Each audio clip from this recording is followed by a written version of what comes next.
Hello everyone.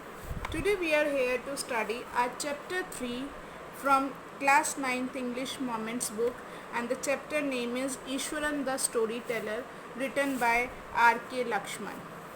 So student, this chapter Ishwaran, the title it shows about a character named Ishwaran the storyteller. Storyteller means who tell the story, जो story सुनाता है. ठीक है. So let's begin this chapter.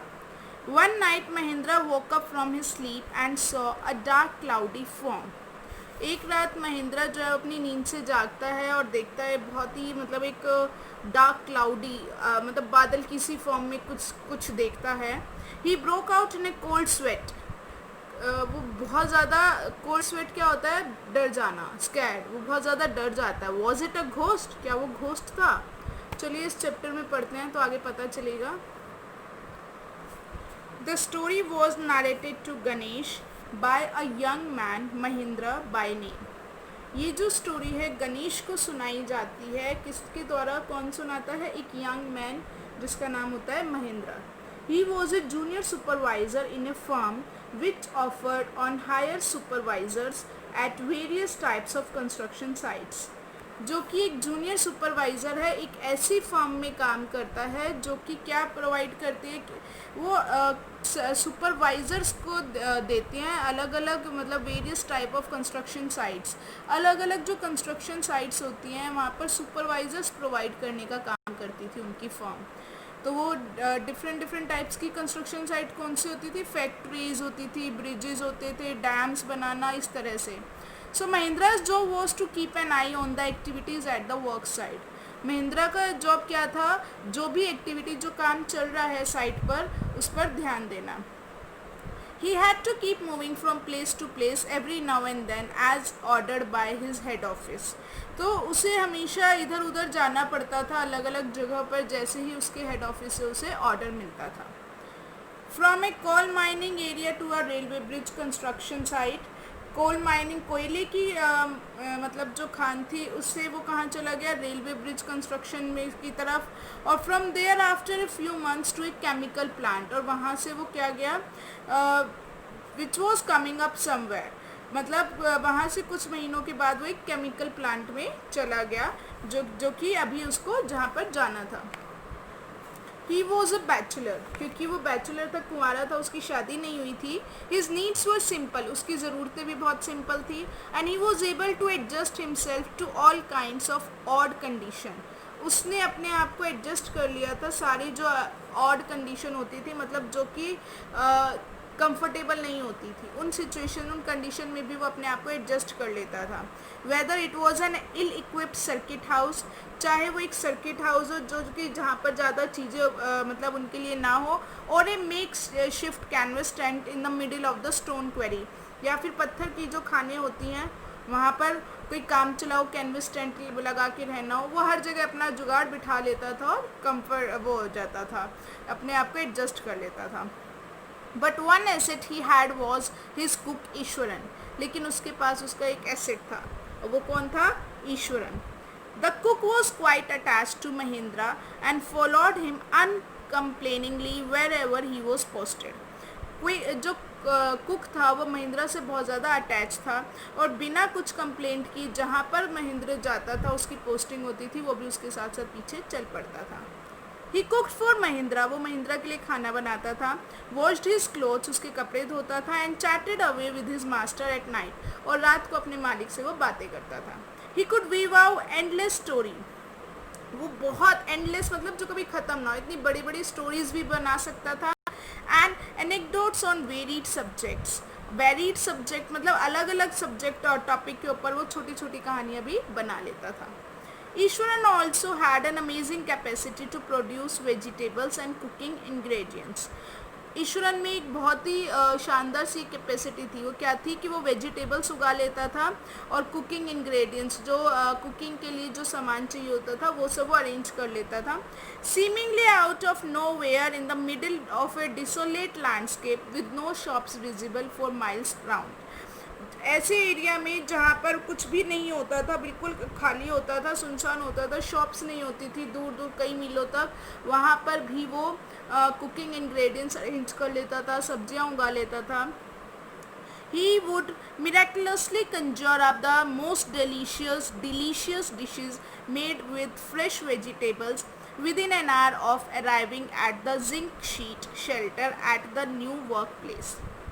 वो क्या कह रहे हैं कि वो मैजिकली क्या करता था, मतलब मिराकुलसली कंजूर, मतलब बहुत ही चमत्कारी तरीके से बहुत ही टेस्टी डिशेस बना लेता था फ्रेश वेजिटेबल्स, और 1 घंटे में, जो कि 1 घंटे में जिंक शेल्टर, जहाँ पे वो नई जगह पर जाते थे और जिंक का जो उनका टीन शेड होता था उसमें वो उनके पहुँचने के बाद 1 ही घंटे में बहुत अच्छी सब्जियाँ वो बना के ले आता था.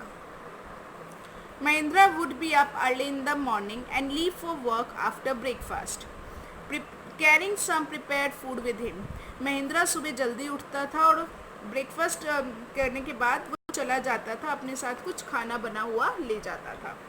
Meanwhile, Eswaran would tidy up the shed, और बीच में उसके बाद क्या करता था ईश्वरन, वो शेड जहाँ पर वो रहते थे उसको क्लीन करता था, साफ़ करता था, वॉश द क्लोथ्स, कपड़े धोता था, and have a leisure bath. Leisure bath मतलब बहुत ही मतलब लेजरली होता है, आरामदायक. वो आराम से नहाता था. Pouring several bucket of water over his head, अपने सिर पे बहुत ज़्यादा पानी की बाल्टियाँ वो उड़ेलता था. Muttering a prayer all the while, और पूरे टाइम वो जो था प्रेयर करता रहता था. It would be lunch time by then, और तब तक लंच टाइम हो जाता था. After eating he would read for a while before dozing up, और दोपहर को खाना खाने के बाद सोने से पहले वो क्या पढ़ता था. The book was usually some popular Tamil thriller running of hundreds of pages, और वो जो वो बुक्स पढ़ता था वो यूजली कौन सी होती थी, तमिल की बुक्स होती थी, जो कि 100 ऑफ पेजेस मतलब बहुत मोटी मोटी बुक्स होती थी, उनमें से वो बुक्स वो पढ़ा करता था. Its imaginative descriptions and narrative flourishes would hold Eswaran in thrall. अब हम सबको पता है स्टूडेंट्स तमिल साइड की जैसे मूवीज़ भी देखते हैं साउथ की, तो बहुत ही ज़्यादा थ्रिल होता है उसमें, बहुत ही मतलब कैसे एक आदमी 10 लोगों को मार रहे होते हैं, तो इस तरह की इमेजिनेशन दिखाई होती है. तो महिंद्रा भी इसी तरह की स्टोरीज़ पढ़ा करता था. तो उसकी जो उन बुक्स की जो इमेजिनेशन करने का तरीका होता था, और नैरेटिव फ्लोरिशेस मतलब जिस तरह से उनको रिप्रेजेंट किया जाता था स्टोरी को, महिंद्रा जो था उसमें ही इन थ्रॉल मतलब वो उन्हीं में ही खो जाता था. उनको इस तरह से वो पढ़ता जाता था और उनमें ही बिल्कुल खो जाता था, मतलब उन्हें कंप्लीट करके ही छोड़ता था. ऐसा नहीं कि हाँ बीच में छोड़ दिया, उतना ज़्यादा वो इंटरटेन होता था कि वो उनमें बिल्कुल गुम हो जाता था, उन स्टोरीज़ को पढ़ने में बिल्कुल खो जाता था. His own description were greatly influenced by the Tamil authors that he read. और उसकी खुद की जो वो कहानियाँ सुनाया करता था वो भी किससे इन्फ्लुएंस होती थी, उन पर भी किसका इफेक्ट होता था, तमिल ऑथर्स का, जिनको वो पढ़ा करता था. When he was narrative, even the smallest of incident, he would try to work in suspense and surprise, ending into the account. When he was narrating, जब वो सुनाया करता था, इवन एक छोटा सा भी इंसिडेंट जब वो सुनाता था तो वो क्या करता था, उसमें भी कोशिश करता था सस्पेंस लाने की, सरप्राइज़ लाने की. एंड में उसे जो स्टोरी सुनाता था उसके एंड में सरप्राइज और सस्पेंस लेकर आता था. For example, instead of saying that he had came across N uprooted tree on the highway, he would say with eyebrows suitably arched and hands held out in a dramatic gesture. अब देखिए example के तौर पे writer बताते हैं यहाँ पे कि अगर उसे ये कहना हो कि एक जो है वो हाईवे पे जा रहा था, उसे एक टूटा हुआ पेड़ रास्ते में पड़ा हुआ दिखा, इस चीज़ को सिंपल तरीके से कहने की बजाय वो क्या कहेगा, अपनी आईब्रोज जो है ऊपर की तरफ कर लेगा, और जो अपने हाथ है वो बहुत ही ड्रामेटिकली, मतलब जैसे कोई बहुत बड़ा ड्रामा करने वाला इस तरह से हाथों को ऊपर की तरफ ले जाएगा. The road was deserted and I was all alone, और वो कैसे बोलेगा कि सुनसान रोड थी, मैं बिल्कुल अकेला था. Suddenly I spotted something that look like an enormous bushy beast lying sprawled across the road. वो कहता है अचानक से मुझे रोड पर एक बहुत ही बड़ा सा, इनॉर्मस मतलब बहुत ही बड़ा, एक बुशी बीज, बहुत ही बड़ा सा जानवर ऐसे लगा कि रोड पर बिल्कुल फैल के पड़ा है. I was half incline to turn and go back, मेरा मन हुआ कि मैं मुड़ जाऊँ और वापस चला जाऊँ. But as I came closer, लेकिन जैसे ही मैं पास गया, I saw that it was a fallen tree, कि वो तो एक टूटा हुआ पेड़ है, गिरा हुआ पेड़ है. With its dry branches spread out, जिसकी जो ब्रांचेज है सूखी हुई वो फैली हुई हैं. Mahendra would stretch himself back in his canvas chair and listen to Ishwaran's tales uncritically. Mahendra जो आराम से अपनी चेयर पे अंगड़ाई लेते हुए चेयर पे बैठ जाता और ईश्वरन की जो कहानियों को मतलब अनक्रिटिकली, मतलब उनको जज नहीं करता था कि सही है या गलत है, बस वो सुनता हुआ एंजॉय करता था. अब वो एक कहानी सुनाते हैं, आगे बताता है. The place I come from is famous for timber, जिस जगह को मैं से आया हूँ वो एक टिम्बर के लिए बहुत फेमस है. टिम्बर क्या होता है? वो लकड़ियाँ जिनसे बिल्डिंग्स वगैरह फर्नीचर वगैरह बनता है. ईश्वरन वुड बिगिन, ईश्वरन आगे कहानी सुनाता है. There is a richly wooded forest all around, वहाँ पर बहुत घना जंगल था चारों तरफ. The logs are hauled on the lorries by elephant, वहाँ से क्या होता था, उन जंगल से लकड़ियाँ जो आती थी, बड़ी बड़ी लकड़ियाँ जो होती थी, उनको लॉरीज क्या होते हैं? वो छोटे छोटे से ट्रक्स होते हैं जिन पर चढ़ाना होता है, तो उन पर खींचने के लिए एलिफेंट्स होते थे वहाँ पर. ठीक है. They are huge well fed beast, वो बहुत बड़े बड़े जानवर होते थे जो बहुत ज़्यादा खाना खाते थे. When they turn wild, even the most experienced महावत is not able to control them. महावत होता है, महावत कहा जाता है बेसिकली हिंदी में, जो एलिफेंट्स को कंट्रोल करते हैं. ठीक है. तो वो कहते हैं जब एक एनिमल जो है वाइल्ड हो जाता है, मतलब जंगली हो जाता है, तो जो कितना भी एक्सपीरियंस वाला महावत क्यों ना, वो उन्हें कंट्रोल नहीं कर सकता. After this prologue Ishwaran would launch into an elaborate anecdote involving an elephant, और इतना जब वो पूरी भूमिका बांध देता है, मतलब बता देता है सारी कहानी की शुरुआत, मतलब थीम बता देता है, उसके बाद ईश्वरन अपनी इलेबोरेट करता है एक छोटी सी स्टोरी जो कि एक एलिफेंट जिसमें होता है. One day a tusker escaped from the timber yard. Tusker means elephant. एक बार एक एलिफेंट जो है टिम्बर यार्ड से भाग जाता है and begin to roam about, और घूमने लग जाता है इधर उधर. स्टैम्पिंग ऑन बुशेज, झाड़ियों को उखाड़ता है. टेयरिंग अप वाइल्ड क्रीपर, जो जंगली बेल होती है उनको फाड़ता है. And breaking branches at will, और जब उसका मर्जी होती है उन ब्रांचेस को वो तोड़ता जाता है. You know sir how an elephant behaves when it goes mad, और फिर वो उसे ईश्वरन जो है अपने मास्टर महेंद्र से पूछते हैं, सर आपको पता है जब एलिफेंट पागल हो जाता है तो वो कैसे बिहेव करता है. Ishran would get so caught up in the excitement of his own story that he would get up from the floor and jump about, stamping his feet in emulation of the mad elephant. Eswaran जो है वो क्या कहता है, अपनी ही कहानी में इतना ज़्यादा एक्साइटेड हो जाता है कि वो फ्लोर पे जंप करके खड़ा हो जाता है, अपने पैरों से वो क्या करता है, पागल हाथी की तरह अपने पैर जो है ज़मीन पर मारता है. The elephant reached the outskirts of the town, elephant जो है शहर के बाहर की तरफ पहुंचता है. Breaking the fences down like match sticks, और वो जो फेंस होती हैं जो घरों के बाहर लग रही होती है उनको ऐसे तोड़ा होता है जैसे माचिस की तीलियां हों. ही वुड कंटिन्यू, फिर वो आगे कंटिन्यू करता है. It came in to the main road, अब वो मेन रोड पर आता है. And smashed all stalls selling fruits, mud pots and clothes, और वहाँ पर जितनी भी स्टॉल्स रेडियाँ लग रही होती हैं फ्रूट्स की, मिट्टी के बर्तनों की, कपड़ों की, उन सबको जो है तोड़ता जाता है. People ran helter skelter in panic, लोग हड़बड़ाहट में इधर उधर भागने लग जाते हैं. The elephant now entered a school ground, अब एलिफेंट क्या करता है, एक स्कूल ग्राउंड में एंट्री करता है. वेयर चिल्ड्रन वर प्लेइंग, जहाँ पर बच्चे खेल रहे होते हैं. Breaking through the brick wall, ईंटों की दीवार को तोड़ता हुआ वो स्कूल में एंटर कर जाता है. All the boys ran in to classrooms and shut the doors tight, सारे लड़के जो भागकर अपनी क्लासरूम में जाते हैं और दरवाजा बहुत टाइटली बंद कर देते हैं. The beast granted and wandered about, अब बीस्ट वो जो जानवर होता है वो गरजता है बहुत ज़्यादा और इधर उधर घूमता है. Pulling out the football goal post, जो वहाँ पर ग्राउंड में फुटबॉल का गोल पोस्ट लग रहा होता है उसे उखाड़ देता है. Tearing down the volleyball net जो लग रहा होता है उसे फाड़ देता है. Kicking and flattening the drum kept for water, जो पानी के लिए ड्रम रखा होता है उसको वो लात मारता है और फिर उसके ऊपर चढ़ जाता है तो वो फ्लैट कर देता है उसे भी. एंड अपरूटिंग द श्रब्स, और झाड़ियों को जो है वो उखाड़ देता है. Meanwhile, all the teachers had climbed up to the terrace of the school building. और इतने इसी बीच क्या होता है, जितने भी स्कूल के टीचर्स होते हैं वो स्कूल की बिल्डिंग का जो टेरेस छत होती है उसके ऊपर चढ़ जाते हैं. From there they helplessly watched the depredations of elephant. और वहाँ से वो बेचारे बेबस होकर देखते रहते हैं जो एलिफेंट उनका नुकसान कर रहा होता है. There was not a soul below on the ground. Ground में कोई भी आदमी, कोई भी नहीं होता. The street were empty as if the inhabitants of the entire town had suddenly disappeared. और इवन जो गलियाँ होती हैं वो भी बिल्कुल खाली हो जाती हैं, मानो कि जो यहाँ पर रहने वाले लोग हैं वो अचानक से गायब हो गए. सब लोग एलिफेंट से बहुत ज़्यादा डर जाते हैं, वो इतना ज़्यादा नुकसान कर रहा होता है, तो सारे जो है अपने घरों में छुप जाते हैं और गलियाँ बिल्कुल खाली हो जाती हैं. अब महेंद्र आगे बताता है अपनी स्टोरी. कहता है I was studying in junior class at that time. उस टाइम मैं जूनियर क्लास में था. And was watching the whole drama from roof top. और छत से मैं ये सारा ड्रामा देख रहा था.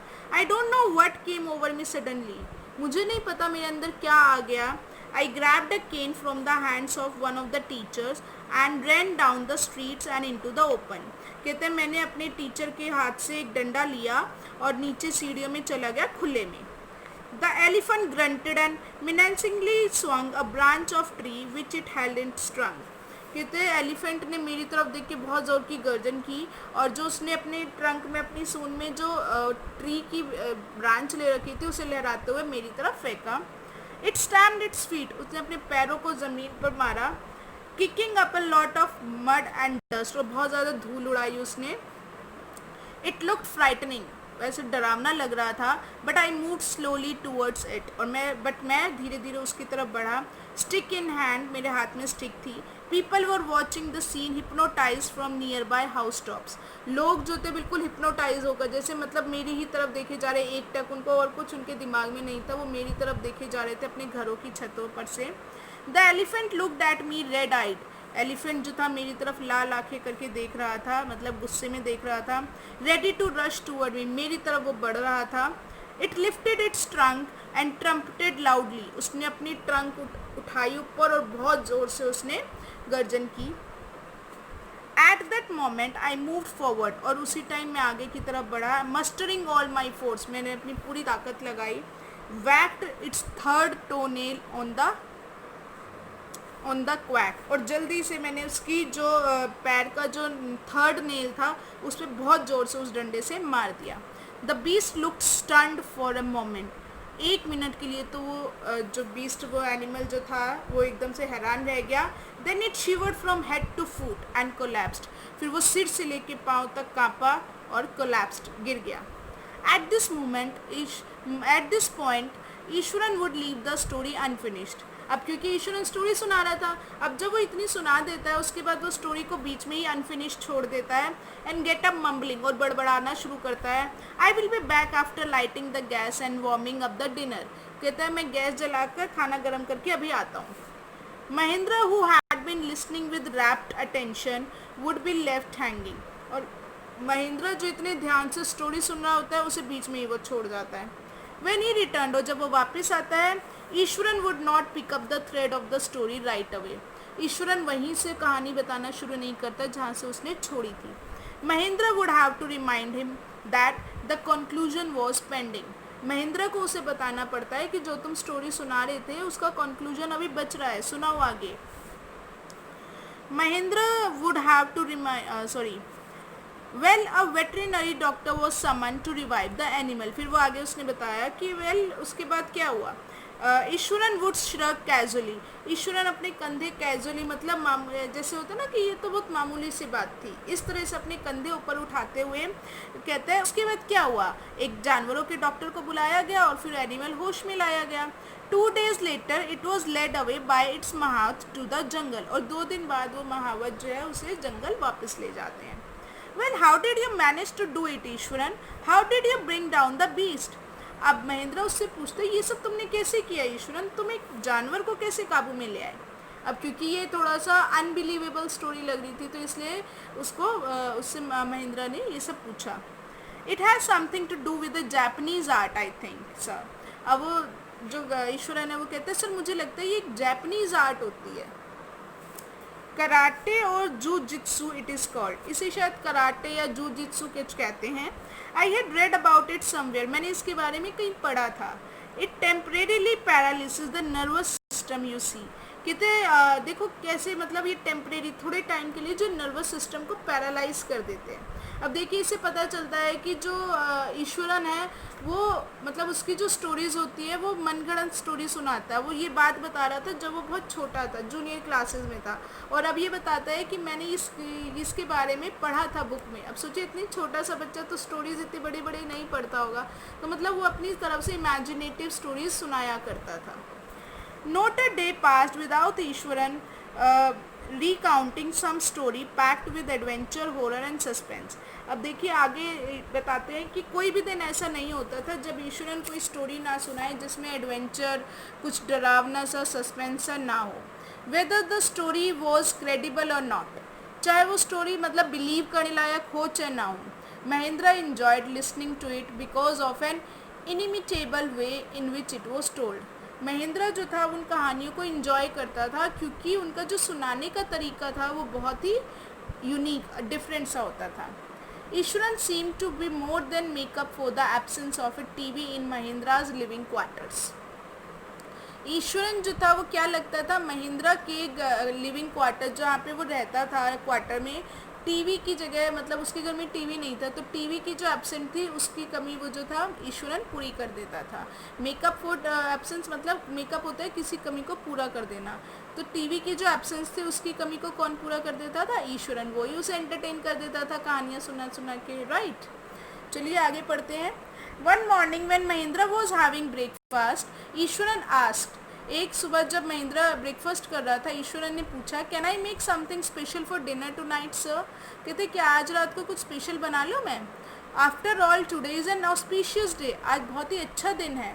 According to tradition we prepare various delicacies to feed the spirits of our ancestors today sir, कहते हैं कि रीति रिवाजों के हिसाब से आज के दिन हमारे यहाँ पर बहुत अच्छा खाना बनाया जाता है हमारे पूर्वजों को खिलाने के लिए।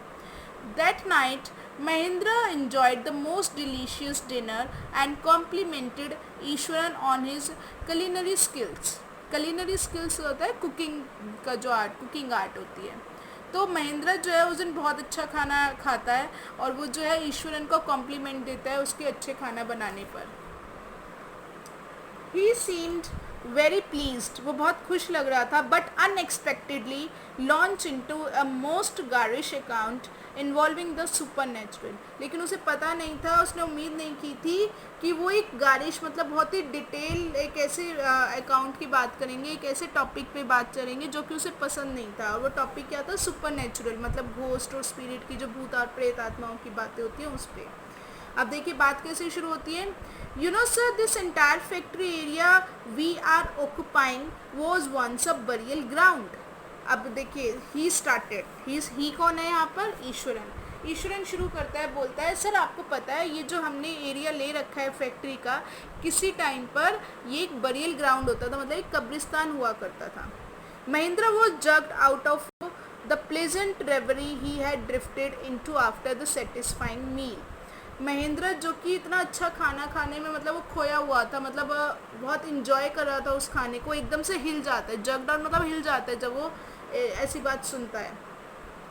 I knew on the first day it self, कहते मुझे तो पहले दिन से ही पता है। When I saw a human school lying on the path, जब मैंने एक ह्यूमन कंकाल की खोपड़ी देखी रास्ते में। Even now I come across a number of skulls and bones, Ishwaran continue. Ishwaran आगे बोलता है मुझे तो अभी भी कई बार बहुत सारे खोपड़ी और जो हड्डियां हैं वो दिखाई दे जाती हैं, मिल जाती हैं।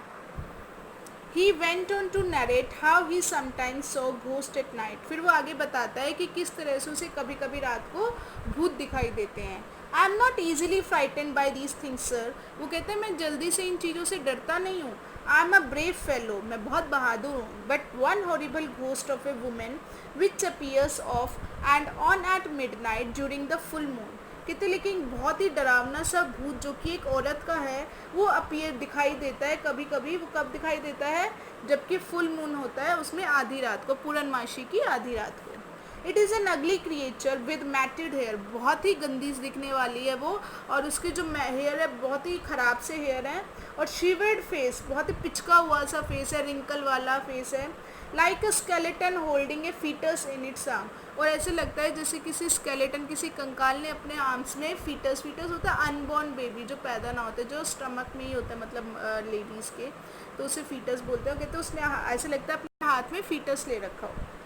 Mahendra शिवर्ड at the description and interrupted rather sharply, Mahendra बहुत ज़्यादा मतलब एक बार काँप जाता है जिस तरह से वो डिटेल में बताता है, और उसको बीच में ही रोकते हुए थोड़ा सा शार्पली गुस्से में बोलता है, यू आर क्रेजी ईश्वरन, तुम पागल हो गए हो, there are no such thing as ghost और स्पिरिट, भूत और आत्माएं जैसी कोई चीज़ नहीं होती है, it is all a figment of your imagination, ये सारे तुम्हारी दिमाग की उपज है। Get your digestive system examine, कहते अपना डाइजेस्टिव सिस्टम वो चेक कराओ, मतलब डाइजेस्टिव सिस्टम मतलब जैसे किसी को कॉन्स्टिपेशन वगैरह हो जाता है, फिर वो मतलब उनको क्या होता है बुरे बुरे ख्याल आते हैं, तो इस तरह से वो कहते हैं अपना डाइजेस्टिव सिस्टम एग्जामिन कराओ, और maybe your head as well, और हो सके तो अपना दिमाग भी ठीक करवा लो। यू आर टॉकिंग नॉनसेंस, तो बिल्कुल बेतुकी बातें कर रहे हो, तो इस तरह से वो कहता है। He left the room and retired for night, और इस तरह से वो कहता हुआ रूम से चला जाता है और सोने की तैयारी करता है। Expecting Ishwaran to sulk for a couple of days, sulk होता है मतलब थोड़ा सा नाराज़ होना, चुप रहना, तो वो सोच रहा था कि मैंने इस तरह से ईश्वरन को डांटा है तो शायद कुछ दिन जो है वो थोड़ा सा नाराज़ रहेगा, चुप रहेगा। But the next morning he was surprised to find the cook as cheerful and talkative as ever, लेकिन वो सुबह हैरान हो जाता है जब देखता है कि जो कुक है वो हमेशा की तरह वैसे ही खुश और वैसे ही बातें कर रहा था। From that day on Mahindra, उस दिन से Mahindra, for all his brave talk, जिस तरह से वो बहादुरी से बातें किया करता था, went to bed with a certain unease, थोड़ा सा अनीज मतलब थोड़ा सा डरता हुआ जाता था सोने। Every night he peered in to the darkness outside through the window next to his bed, और हर रात को वो अपने जो बेड के पास की विंडो होती थी उससे बाहर झाँक कर देखता था अंधेरे में, trying to make sure that there was no movement of dark shapes in the vicinity, और वो देखता था, वो श्योर होता था कि विसिनिटी होता है मतलब जो आसपास का एरिया, कि आसपास कोई हिलती हुई कोई डार्क शेप मतलब आत्मा वात्मा तो नहीं है, तो ये कंफर्म करता था। But he could only see a sea of darkness with the twinkling lights of the factory miles away, लेकिन वो क्या देखता था, सी ऑफ डार्कनेस, सी मतलब समुद्र, मतलब बहुत ही दूर तक अंधेरा देखता था, और ट्विंकलिंग जहाँ पर जो थी फैक्ट्री की बहुत लंबी, जो बहुत माइल्स अवे मतलब दूर तक जो थी फैक्ट्री की लाइटें जल रही होती थी, बस वही दिखता था उसे उस अंधेरे में। He had always liked to admire the milky white landscape on full moonlight nights, उसे शुरू से ही जो चांदनी रातों पर नीचे चांदनी पड़ती थी जिस एरिया में, वो बहुत अच्छे लगता था। But after hearing Eswaran story of the female ghost he avoided looking out of his window all together when the moon was full, लेकिन जब से उसने ईश्वरन की वो फीमेल घोस्ट वाली स्टोरी सुनी थी, उसके बाद से जब पूरा चांद होता है, जब पूर्णमासी होती है, तब भी वो बाहर विंडो से झांकने से भी उसे डर लगने लग गया था। One night, Mahindra was woken up from his sleep by a low moan close to his window. मोन मतलब होता है रोने की आवाज़। तो एक रात क्या होता है, महिंद्रा जो है अपनी नींद से जागता है क्योंकि उसे विंडो के पास से कुछ रोने की आवाज़ सुनाई देती है। At first he put it down to a cat prowling around for mice. शुरू में तो उसे लगा कि शायद कोई बिल्ली होगी जो चूहे को ढूंढ रही होगी। But the sound was too guttural for a cat. लेकिन जो साउंड थी, जो आवाज़ थी, वो टू गटरल मतलब होता है बहुत हार्श आवाज़ होना, जो गले से जो आवाज़ निकलती है, कहते लेकिन जो आवाज़ थी वो बहुत ज़्यादा हार्श थी, वो कैट के जैसे बिल्कुल नहीं लग रही थी। He resisted the curiosity to look out lest he should behold a sight which would stop his heart. उसने अपने आप को रिजिस्ट किया, मतलब क्यूरोसिटी हो रही थी उसे देखने की भाई कौन है बाहर, लेकिन उसने अपने आप पे कंट्रोल करके रखा। उसे ये लगा कि बाहर उसे कुछ ऐसा दिख जाएगा जिससे उसकी जो हार्ट है, दिल जो है वो रुक जाएगा, मतलब वो उसके दिल की धड़कन बंद हो जाएगी, वो कुछ डरावना देख लेगा। But the wailing became louder and less feline. लेकिन जो आवाज़ थी रोने की, वेलिंग मतलब रोने की आवाज़ थी, वो और ज़्यादा तेज़ होती जा रही थी और लेस फिलाइन मतलब, लेकिन वो कैट की जैसी बिल्कुल भी नहीं लग रही थी। मतलब जो कैट की आवाज़ होती है उसे फिलाइन बोलते हैं, तो वैसी नहीं लग रही थी। He could not resist the temptation any more. अब वो अपने आप को और ज़्यादा रोक नहीं पा रहा था। टेम्पटेशन होता है किसी चीज़ के लिए लालच होना, तो वो जो उसको बाहर देखने का बार बार मन कर रहा था, तो वो अपने आप को रोक नहीं पाया। Lowering himself to the level of the window sill, उसने अपने आप को जो विंडो सिल होती है उस तक नीचे किया। And he looked out at the white sheet of moonlight outside, और उसने बाहर की तरफ जहाँ पर सफ़ेद चांद की रोशनी पड़ रही थी वहाँ देखा। They are not too far away, वहाँ पर ज़्यादा दूर नहीं, was a dark cloudy form clutching a bundle, एक बहुत ही बादल जैसी मतलब कुछ फॉर्म से दिख रही थी, जैसे जो महिंद्रा ने बताई थी एक घोस्ट, वैसी सी घोस्ट दिख रही थी जिसने अपने हाथ में बंडल सा कुछ ले रखा है। Mahindra broke into cold sweat, Mahindra cold sweat होता है बहुत ज़्यादा डर जाना, महिंद्रा डर जाता है। And fell back on pillow, और वो पिल्लो पे पीछे गिर जाता है। पेंटिंग, हाफता हुआ। As he gradually recovered from घैसली experience he began to reason with himself, जैसे ही वो इतना उसने डरावना सा जो एक सीन देखा था उससे अपने आप को उभारता है, उसके बाद वो अपने आप को समझाना शुरू करता है। एंड फाइनली कंक्लूडेड, और बोलता है, फाइनली कहता है, it must have been some sort of auto suggestion, some trick that his subconscious had played on him.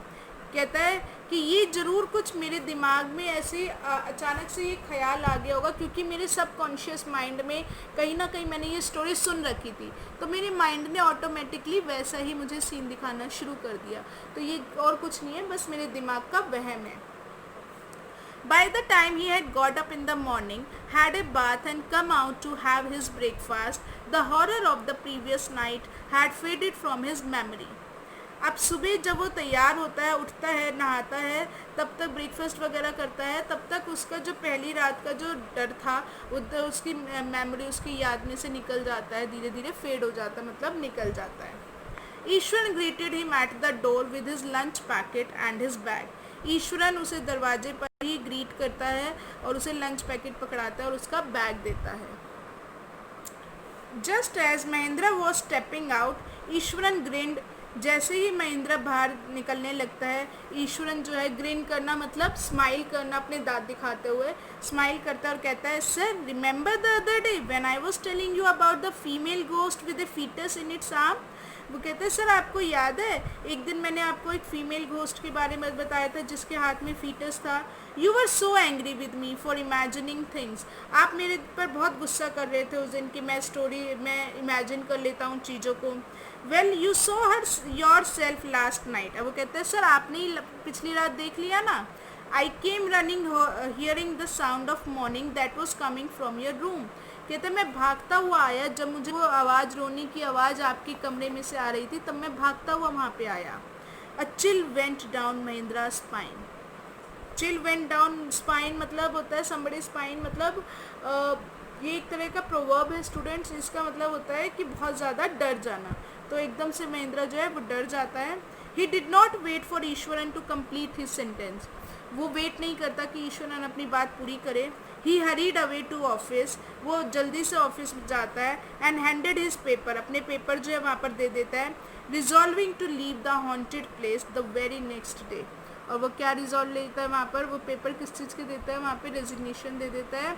और वो क्या करता है, वो जो डरावना सा जो भूतिया जो प्लेस होता है उसको अगले दिन ही छोड़ने का वो वहाँ पर रिजोल्यूशन ले लेता है और पेपर वहाँ पर सबमिट करा देता है। So that was your chapter the Eswaran the story teller. I hope you all must have understood. Thank you.